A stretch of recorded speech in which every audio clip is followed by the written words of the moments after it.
I'm delighted to welcome Kimberly J to speak to us this evening. As I said, our first speaker for this calendar year. Kimberly is Professor of Literature at the University of California, Santa Cruz, where she teaches courses on fairy tales, monster studies, popular culture, and 20th and 21st century women's fiction, all within the context of feminist theory, critical race studies, and gender and sexuality studies. She's the author of numerous books. Some of you will have read some of them, I think. Spectres of the Marvelous Race and the Development of the European Fairy Tale, which is the basis for this evening's talk, or this morning's talk, depending on where you are. Erotic Infidelities, Love and Desire in Angela Carter's The Bloody Chamber, Body Language, Sisters in Shape, Black Women's Fitness and Feminist Identity Politics, and New Age Capitalism, Making Money East of Eden. So I'm delighted to introduce Kimberly for a talk that, given the season we're in, has already had a complaint, even though people haven't actually heard the paper. So I suppose it's very much of the time. So Kimberly, Race and the Development of the European Fairy Tale. Thank you. Great. Thank you so much for joining me this evening and for inviting me to share my recent work with you. I'm super curious during the Q&A to hear about the complaint that you've already received. That's a little bit exciting and a little bit scary. So as you probably all gleaned from the title of my talk, I'm going to talk about the ways that early beliefs about race and racial thinking contributed to the development of the European fairy tale. And I'm going to do that tonight by focusing specifically on two sets of paired tales in Giambattista Basile's collection, The Tale of Tales. As many of you probably know, Basile's collection, which was published posthumously between 1634 and 1636, is really frequently considered the first collection of European fairy tales. And its tales were commonly reproduced in different versions across what I consider the European fairy tale canon. So from the early 17th century, well into the early 20th century with Andrew Lang's colored fairy books. And so because of this, I really think of Basile's collection as providing a foundation of sorts, and this is what I want to focus on tonight. So in my recent book, Spectres of the Marvelous, I trace the racial logics that influence the tale types as they appear in European collections after Basile. And I would be happy to discuss some of those examples in more detail during the Q&A. The two sets of paired tales that I'm going to talk about this evening are firstly gendered and secondly raced. That is, both sets feature Black slaves as characters in very familiar tale types to us. So the first pair, the collection's frame tale and its penultimate story, the Three Citrons, offer versions of ATU 480, The Kind and the Unkind Girls, while the second pair, including The Padlock and the Golden Trunk, fall under the ATU 425 tale type, which, as you may know, encompasses Cupid and Psyche, also known as Son of the Ogress, as well as the later variant 425B, Beauty and the Beast. So focusing on these characters, and especially the female slaves, we can really begin to see how they condense dominant beliefs about slaves in the Italian cultural imagination of the period. So according to the tales, slaves are prone to duplicity and thievery. They're generally untrustworthy.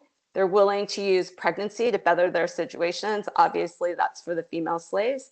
They're linguistically deficient, which we see in a particular patois that the female slaves use throughout Basile's collection. And they're deserving of unchecked physical and verbal abuse.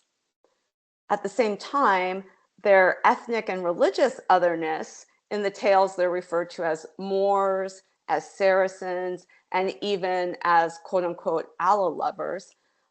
This ethnic and religious otherness is really tethered to their Blackness and punctuated by racialized physical markers such as cricket-legged, thick-lipped, and wiggle-ass, which are terms and descriptions that appear more than once throughout the collection to refer specifically to Black female slaves.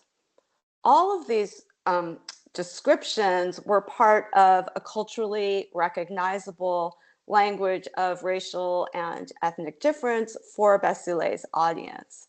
So, or not so, in addition to these everyday kinds of references, many of Basile's extensive and elaborate metaphors, and if you're familiar with the Tale of Tales, you know that it's incredibly rich with metaphoric language.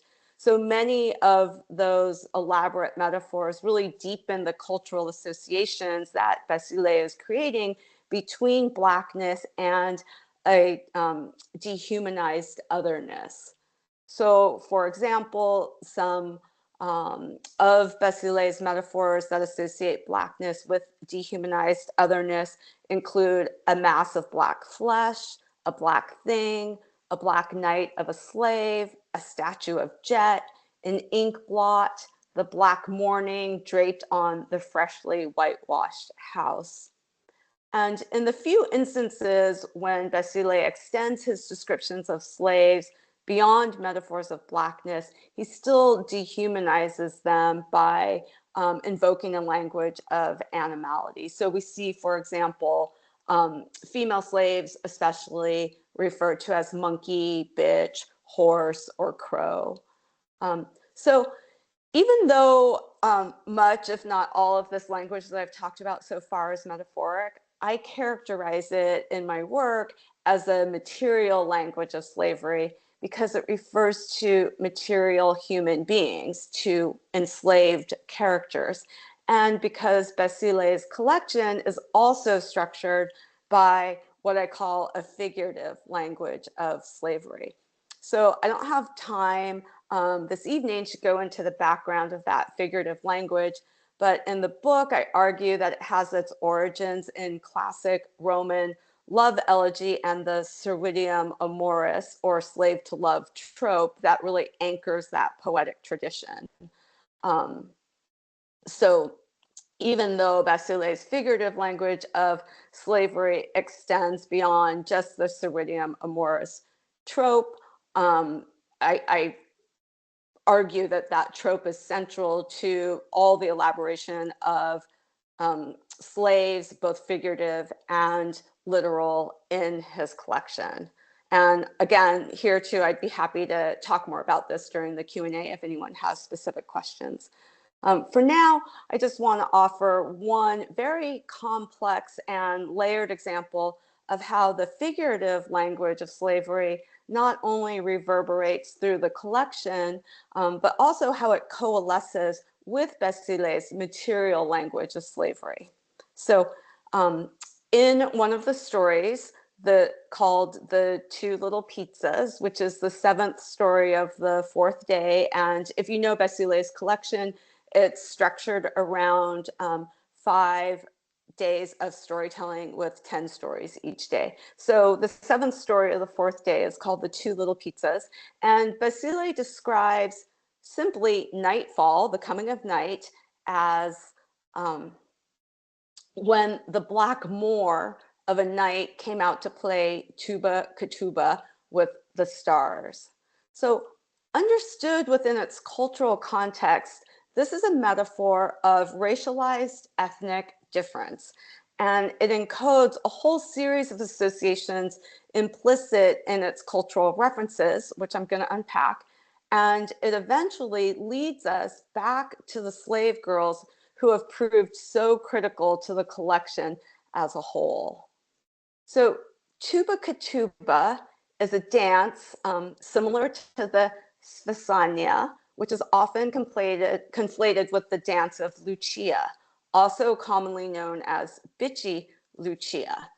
And from a footnote in Roberto De Simone's 2002 Italian edition of The Tale of Tales, which was translated and cited in Nancy Canepa's 2007 English tradition, we learn that in the 16th and 17th centuries, the Moorish quote, dance of Lucia was widely performed in Naples. And of course, Basile was Neapolitan. He was writing in the Neapolitan dialect for the Tale of Tales. So obviously very familiar with Naples.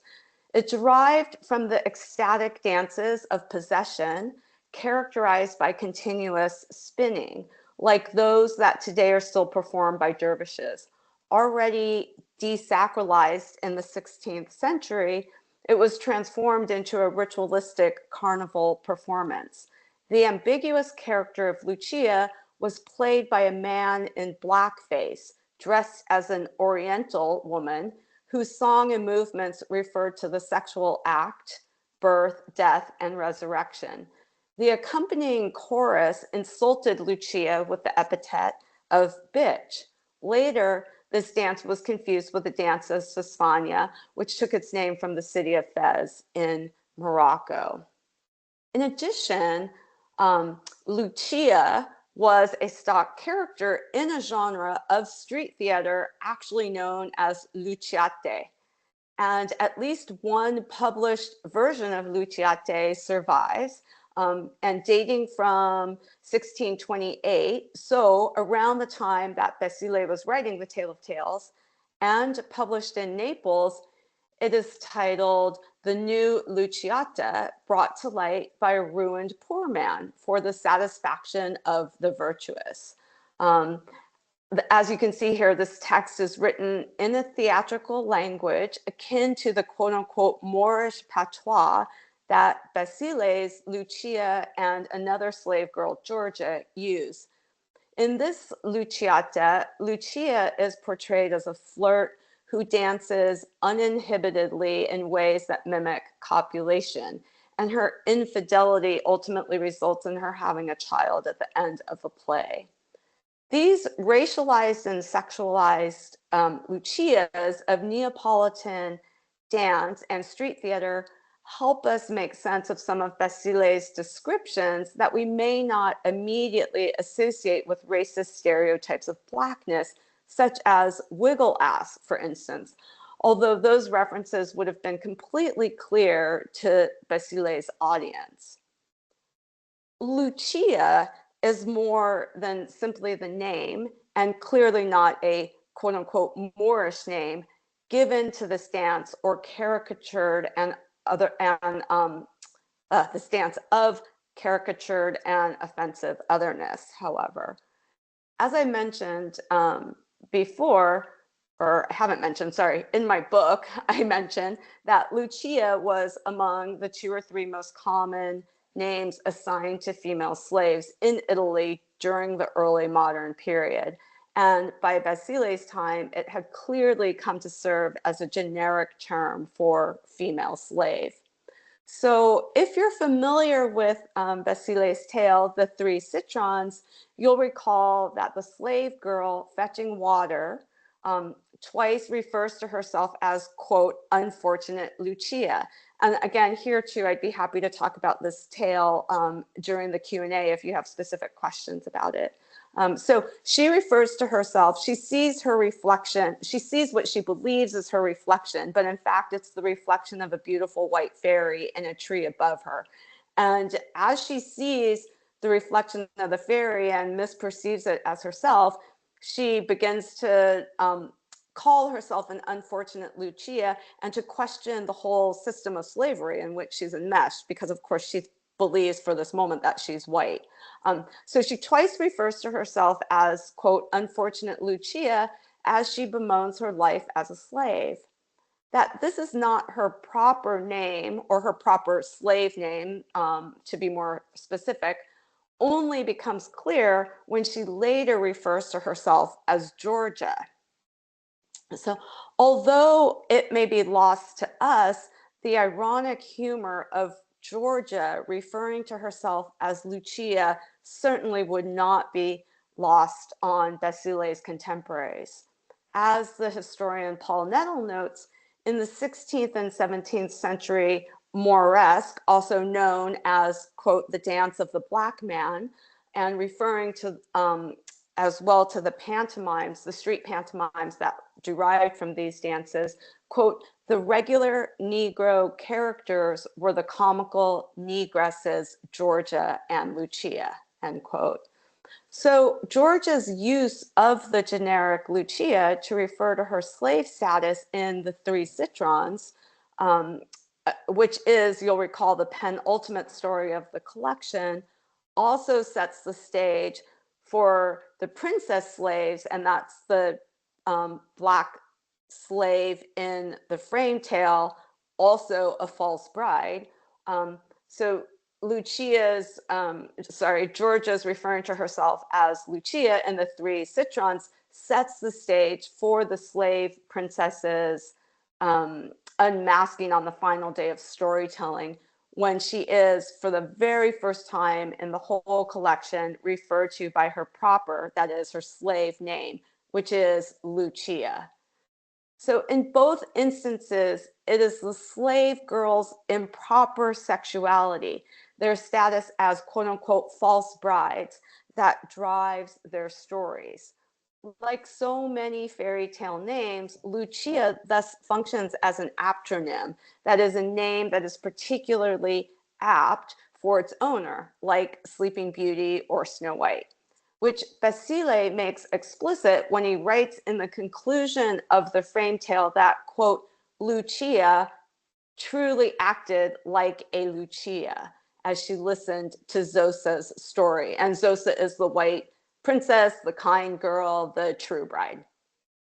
So just to close out this example, the layered cultural associations implicit in Basile's metaphor of, quote, that Black Moor of a night playing the tuba katuba call attention to the fact that the figurative language of racialized ethnicity cannot be separated from ideologies of slavery in the Tale of Tales.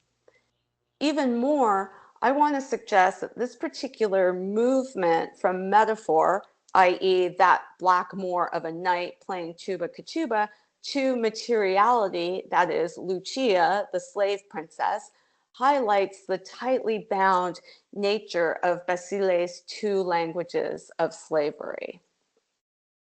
So let me turn now to the two other slaves who figure prominently in Basile's collection. The two, and they're both referred to as quote unquote handsome Black slaves, and they are featured in the stories The Padlock and The Golden Trunk. Here, I want to talk a little bit about how the literary and fairy tale context for these two stories also help us excavate, if you will, some of the racialized meanings of Basile's collection.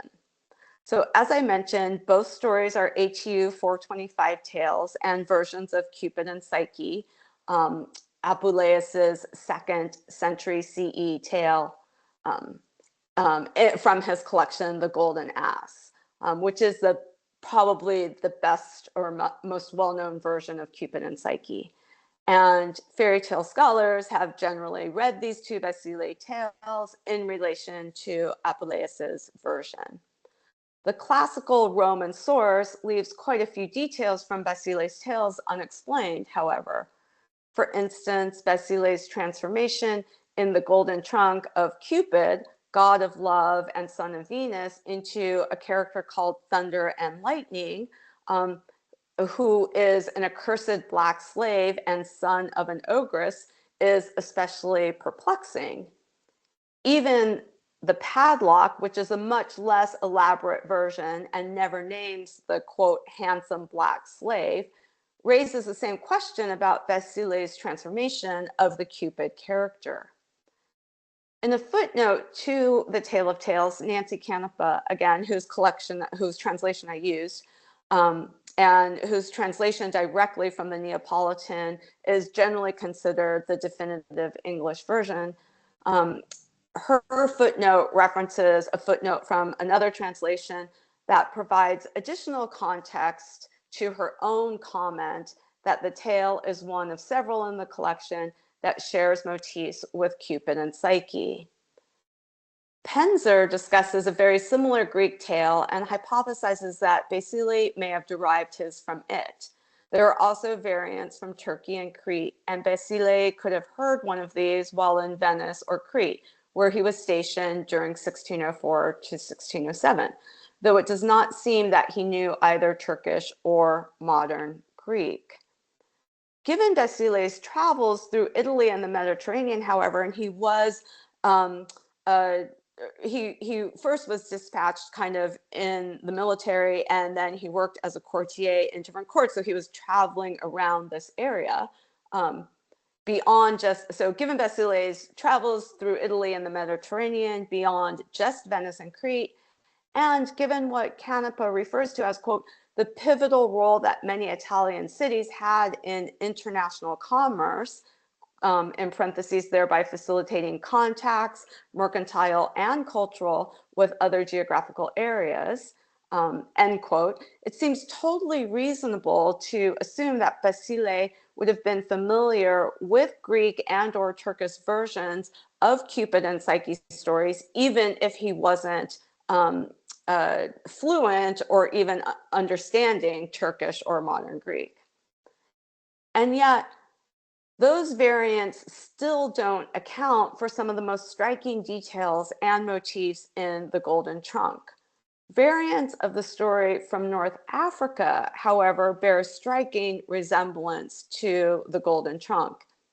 Even more, scholars, linguist Emmanuel Plantade and Najima Plantade argue very convincingly on philological grounds that Apuleius's Cupid and Psyche is in fact derived from Berber oral tradition, which is perhaps not so surprising given Apuleius's own Berber background.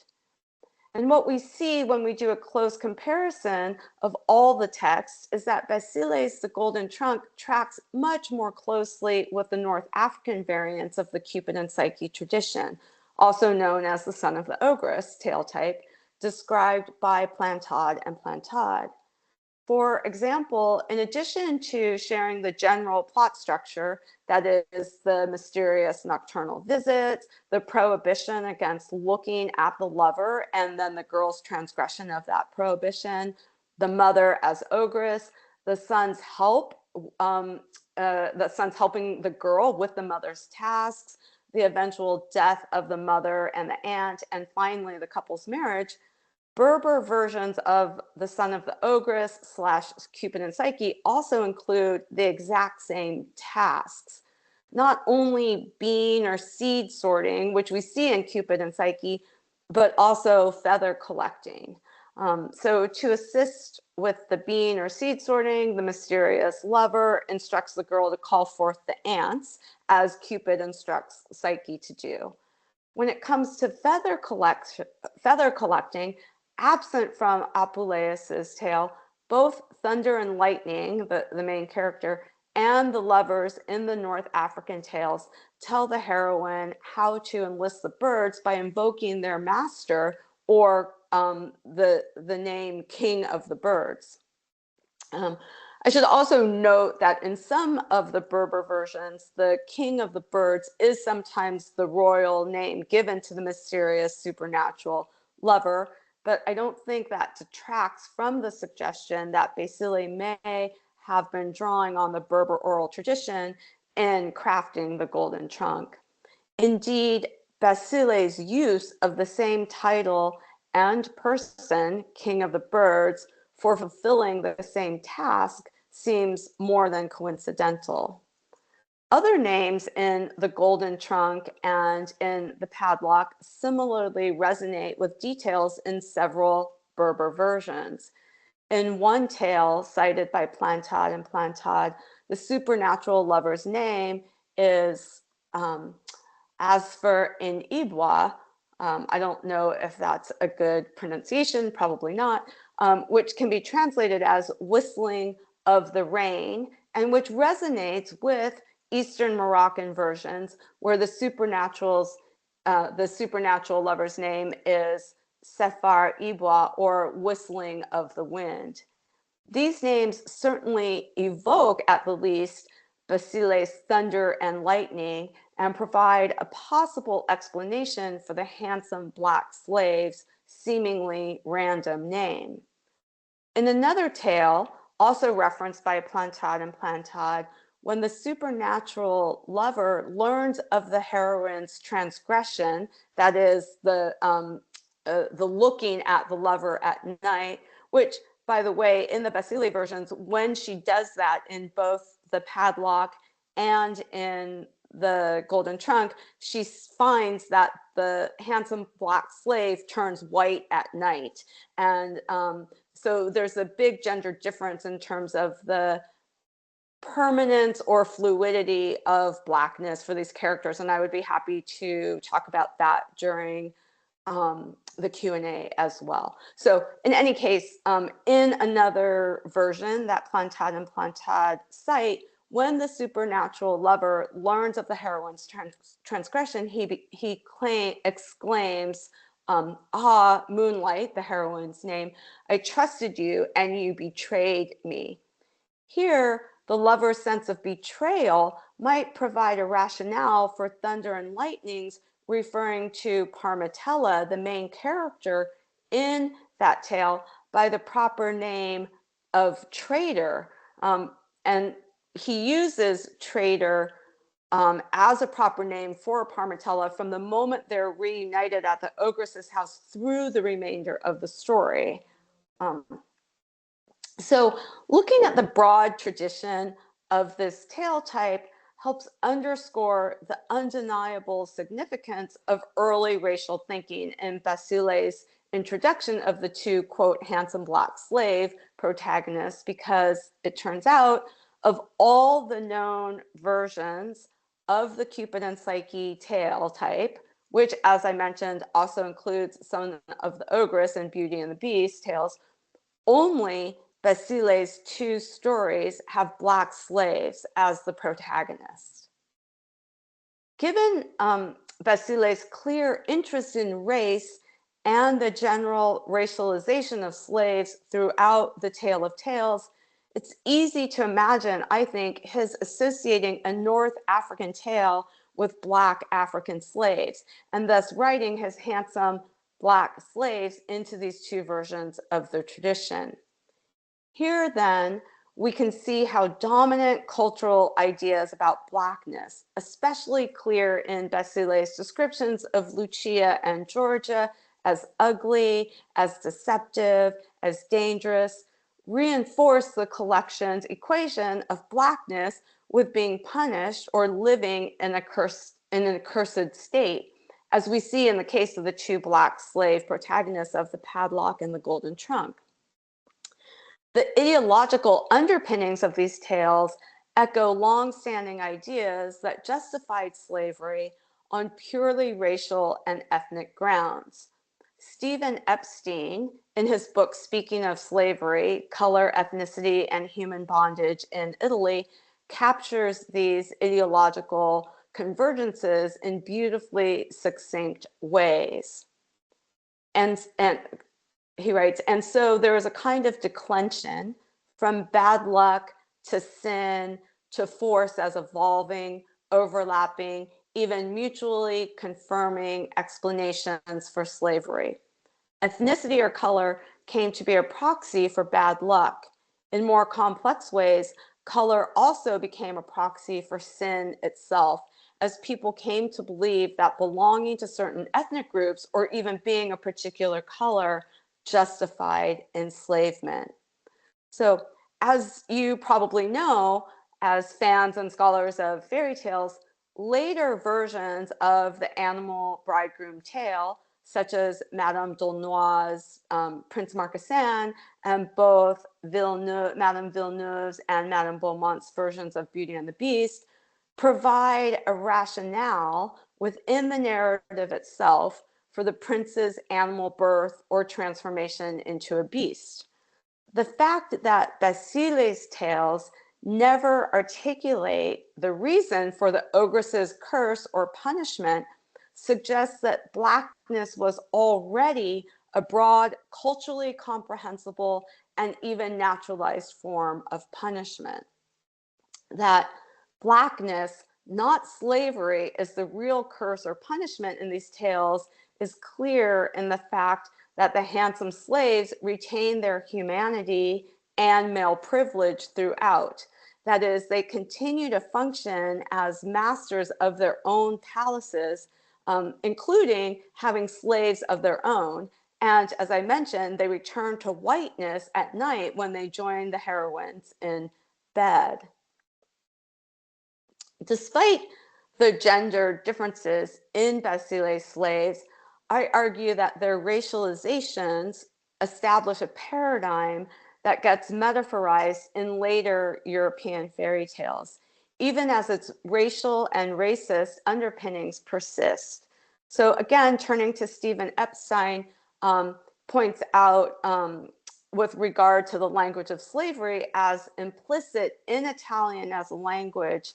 Let's see if I can get that slide.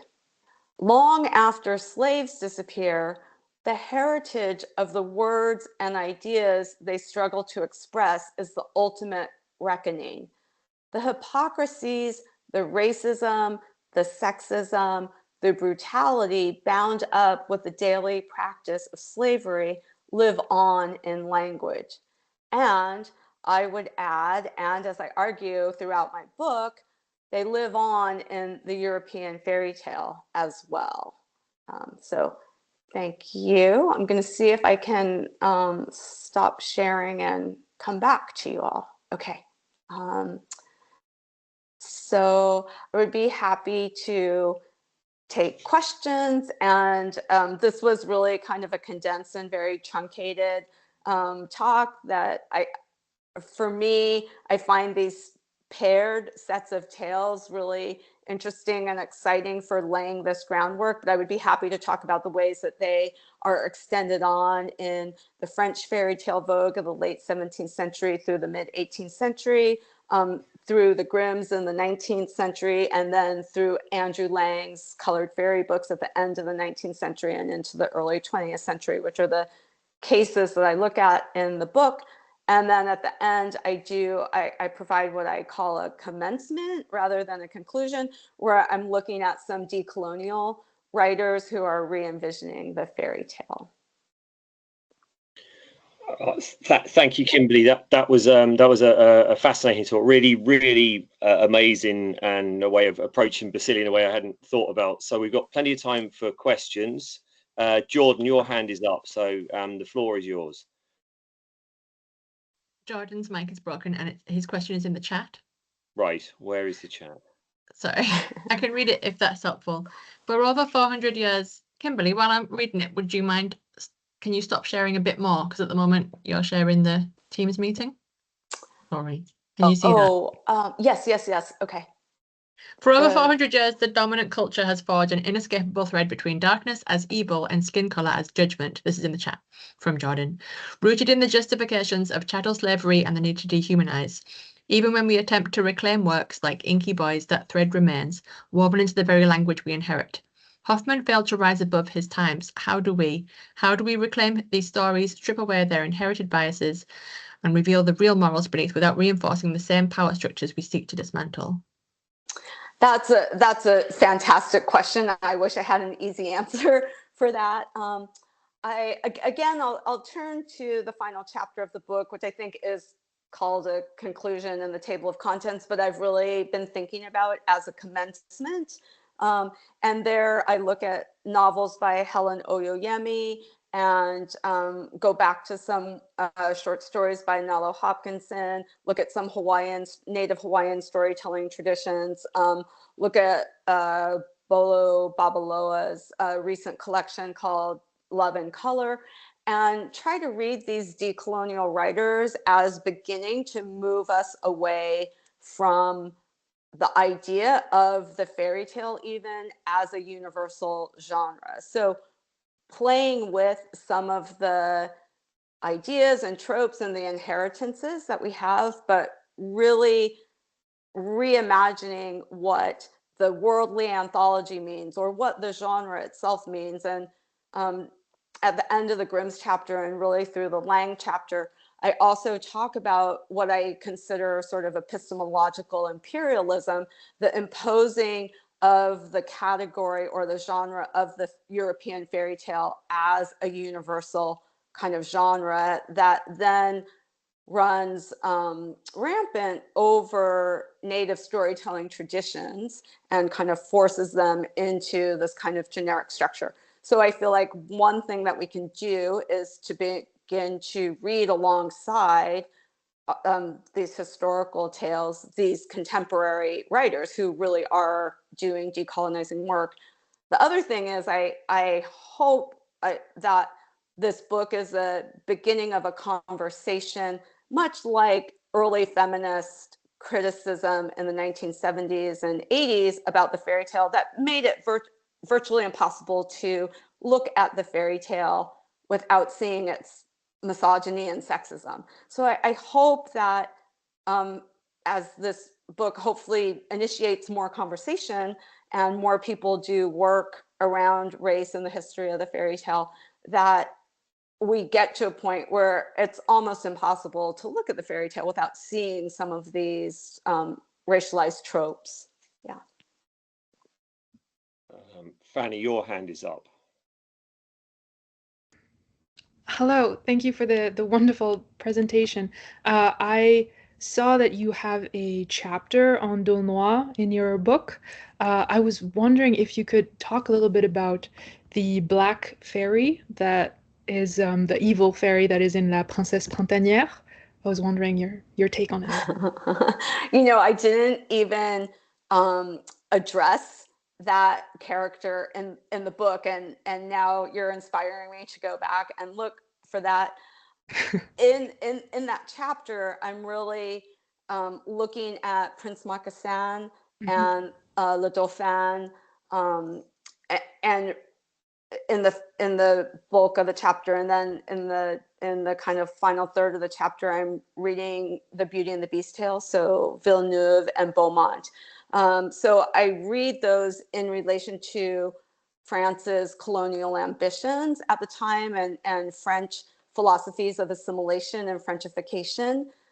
So I'd have to think about, I mean, I would love to hear your thoughts about that black fairy and whether that character fits within that paradigm, or it's a totally different way of thinking about race that I need to go back and consider. But I read Prince Marquessan, for instance, in relation to the Jesuit relations and other missionary accounts and other travel accounts of what noble savages were like and the potential that they had to be assimilated and to become French, often through marrying French women who were sent to the colonies. And then the radical shift that happens when France's imperial ambitions shift to the Afro-Caribbean. And then we have, of course, Villeneuve's version of Beauty and the Beast with the whole frame about, you know, the daughter of the plantation owner in Saint-Domingue returning from her education in France and being told Beauty and the Beast. So a completely different rendering of the animal bridegroom that forecloses, that I argue forecloses any kind of sexual encounter. As you know, in Prince Marquessan, the third wife believes that she has been impregnated by the wild boar. She doesn't realize that he's turning into a man at night. So there is this kind of cross-species erotics or sexuality that's possible. And by the time we get to the Beauty and the Beast tales in the mid 18th century, it's just completely not possible at all anymore. But sorry, so I don't know. And I would love to hear your thoughts. Oh, well, the cross-species sexuality is definitely all over that character. She arrives described as like black as ink, and monkeys are, I believe, nursing on her teat, very cadaver, like just past maternity already, but still this very interesting hybrid of animal dirtiness because her skin is later. She goes through a chimney and is as dark as the coal around. So very interesting. Thank you for this wonderful answer. Oh, thank you. I really am going to go back. I mean, I wrote that chapter first as an article, and I think I just didn't read the collection fully enough for all of these examples. I mean, I do talk about Basile, but yeah, I'm definitely going to go back. Thank you so much for calling my attention to that. We've got a question in the chat from Claudia, which reads, why did Basile choose the name Lucia, which means light, and is associated with the Christian Saint Virgin Martyr, to refer to a Black Moorish slave?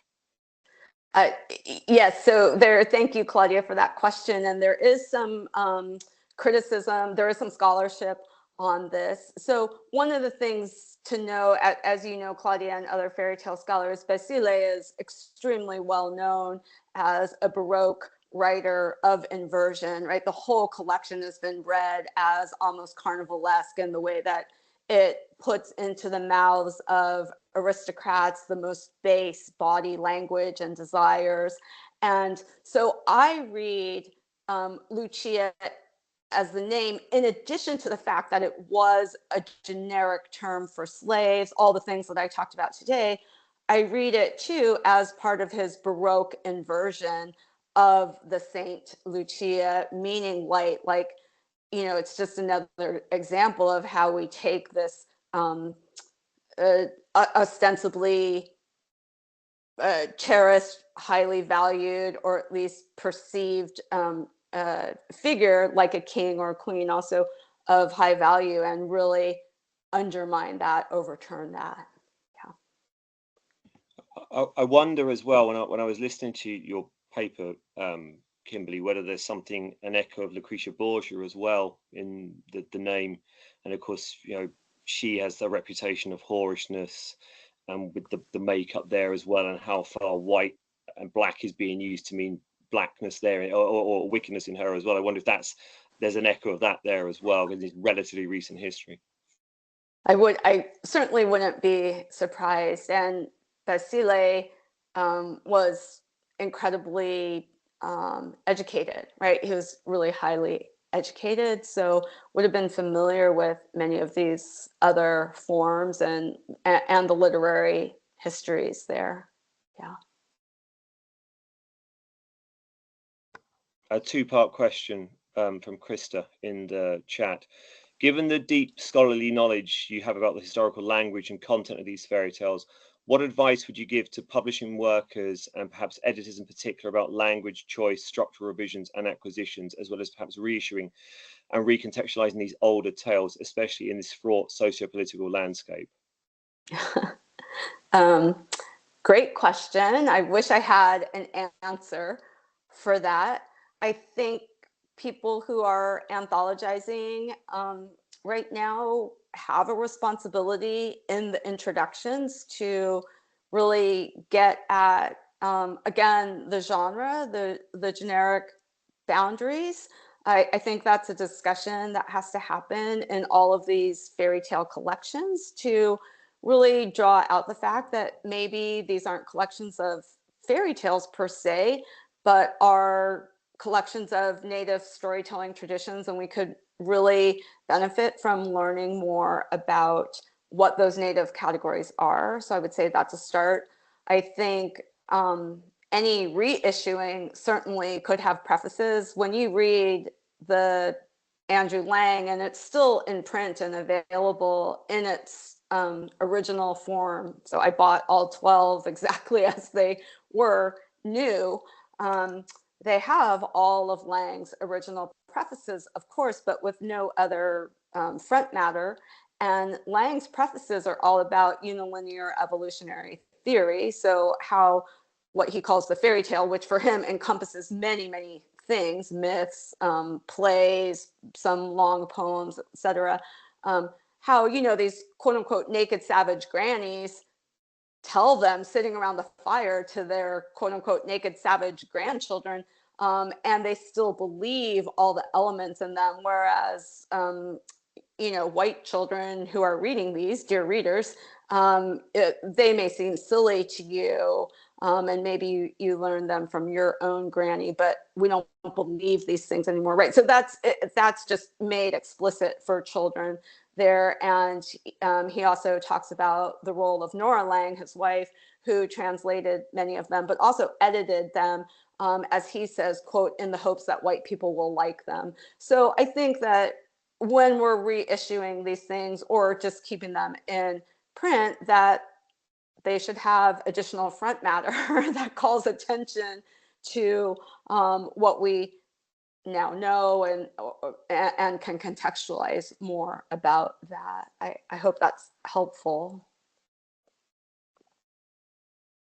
And then the second part of the question is, it strikes me as a first generation Egyptian American that's the sorting out of the race of Swana and Mediterranean folks of antiquity is such a loaded question for Western culture because of both the religious, particularly Christian, and cultural legacy of Rome, Greece, Egypt as being the cradle of Western civilization. What are your thoughts on these issues in European fairy tale collections like Basile's?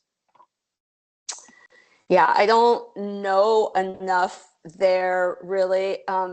Basile certainly is has completely naturalized Christianity as the center of everything, right? You know, I mean, that's not really called into question, and we see the use of Moor and Saracen and Allah lover as specifically racialized terms in Basile. And then I would fast forward a little bit to the Grimms, where we have some explicitly anti-Semitic tales, and I argue that the anti-Semitism of the period converges with anti-Black racism, and so the anti-Semitism is a kind of paradigm that we can use, even though there are, you know, only 3 explicitly anti-Semitic tales, and there are only maybe 4 tales that have explicitly Black characters.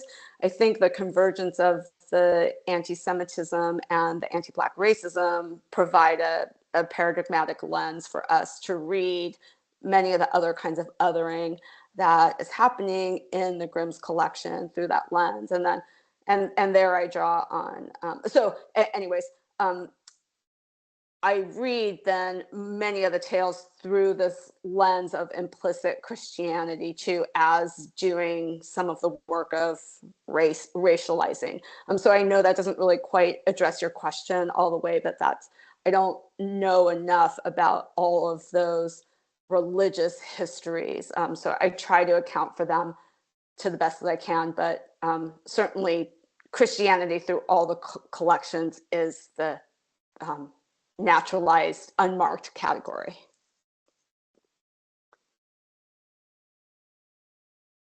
Are there any other questions?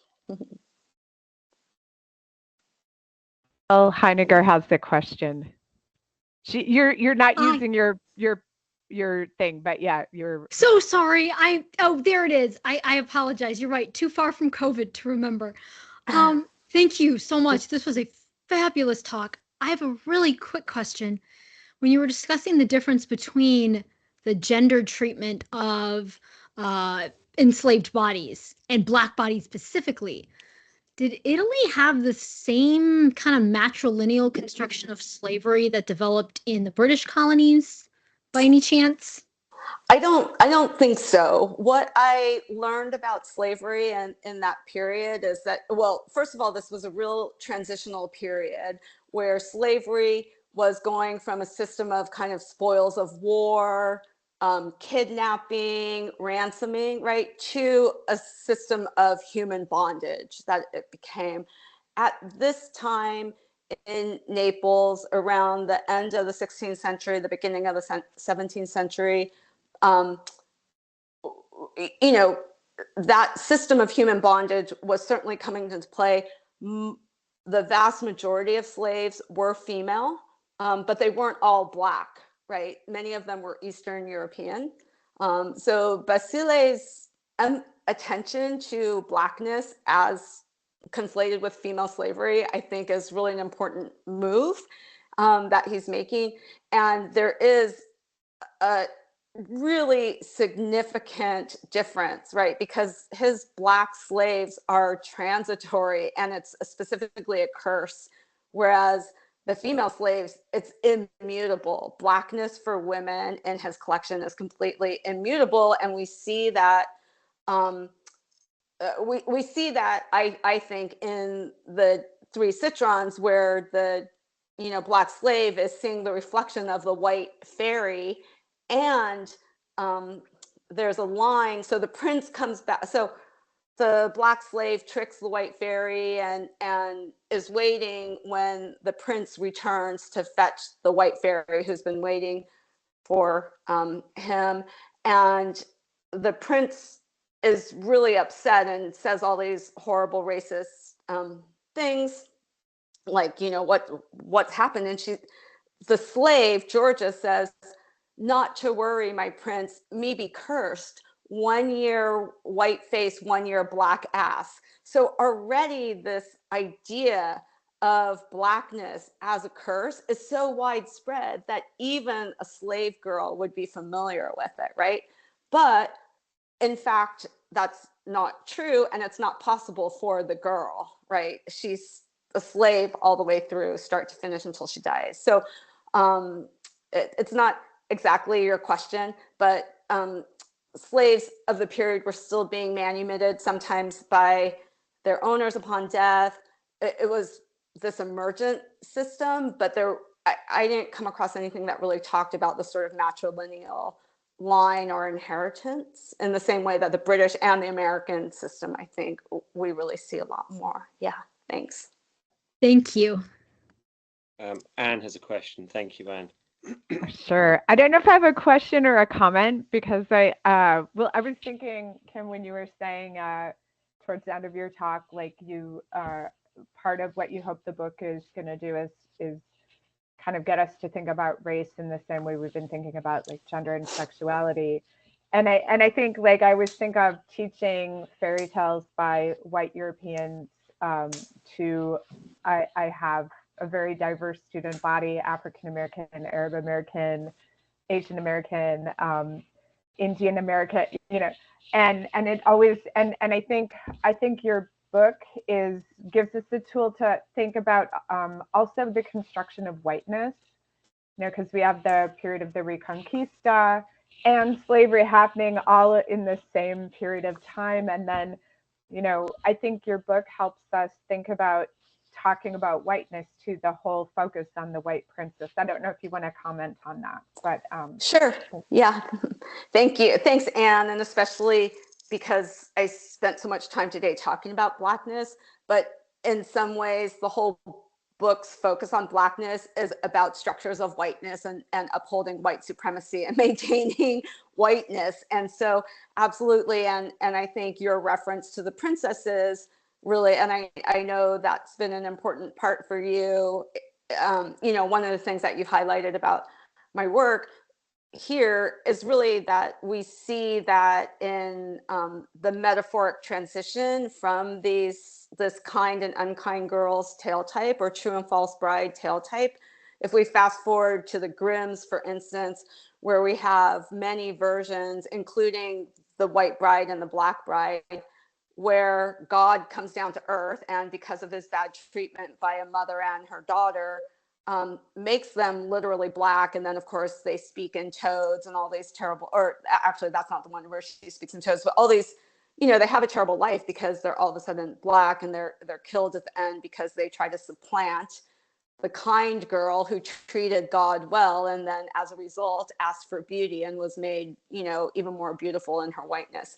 But then in the Grimms, we also have a handful of other tales like Mother Hola, or the Three Gnomes in the Forest, which are also kind and unkind girl stories, where the girls are metaphorically made black. In Mother Hola, the unkind girl is covered in pitch, so she is kind of permanently made black. She's the one who, when she speaks in toads and salamanders and things, whereas the good girl is made white and she speaks in coins and jewels. So I think we see the way, especially in the Grimms, as a pivotal collection where whiteness is not just kind of unmarked, but upheld and further bolstered, really. And then in the Lang, even I would say possibly more explicitly because of the prefaces and because of the language of dirt and filth that Lang associates with these other storytellers, and the way he differentiates those from the kind of white child consumer reader. Yeah. And then the final chapter talks a lot about structures of whiteness and maintaining white supremacy, and tries to intervene in that. Yeah, so thank you. Shabnam has a question here as well, which is related to Anne's, which is, do you have any thoughts on how blackness works in Lang's fairy books, and whether it says anything about conceptions of Englishness and empire at the time? Yes, absolutely. Thanks. That's a great question to allow me to talk about exactly what I do in that chapter, which I read in relation to British empire building and anxieties about waning empire. And I build on Andrew Teverson's work a little bit to look at, I went to some of the anthropological journals and some of the missionary records to look at the collected versions of the tales that Nora Lang then edited so that white people would like them. And I look at the differences there and argue that the editorial choices they made were really about empire. And one of the fascinating things that I learned is that Nora Lang published a children's geography primer before she started working with Andrew Lang on the Colored Fairy books. So she was part of this group of women writers who created these children's geography primers with these little mini ethnographic snapshots that are absurd, like these people are good at boat building and kind, and also they eat each other, like literally it would say things like that. So she also herself, I believe, was really invested in British Empire, and so their projects kind of converged in that way. So absolutely, I read dirt, filth, which manifests in a lot of the tales I look at, and other kinds of otherness and blackness in the collections, together with the prefaces and their histories, all in relation to British imperial priorities. Yeah. And then in the final chapter, I should say, I do look at some pieces that I think are specifically post-colonial artworks that are specifically engaged with Lang. So I mentioned Bola Babalola's Love and Color, but also this artist, Surinder Dalawal, who created a piece called The Green Fairy Book. And it I think is very much engaged with Lang and contesting that. And both of them are, Babalola is, I believe, Nigerian, English, and Surinder Dalawal is Indian, I believe, born in Britain, and then spent most of her life in Canada. Are there any more questions for Kimberly, or has she done enough to show us just how important this is as an avenue which can be fruitfully followed for further work and other scholars to build on this important work here? We've seen how it's building on work around gender, but I think this question of race in the fairy stories is a really important one. So if we've got no more questions, I think we should thank Kimberly as far as we're able to in this disconnected way. What have we got? There is something there from Jordan. Jordan just to construct whiteness, they had to instruct the children. Fables and tales are told in rhythms that embed themselves in the mind. Yeah, that's true, of course, isn't it? That whole didactic mode, what they're teaching them here is particularly sinister, isn't it? But yeah, let's really thank Kimberly for a wonderful talk. And yeah, thank you, Kimberly. It was amazing and set off so many thoughts for all of us, I'm sure. Thank you. Thanks so much for having me. Yeah, have a great night, everyone. Thank you. Thank you. Bye-bye. Good to see you, Kim. You too, Anne. It's good to see everybody. It's like, woo. Bye. See you later.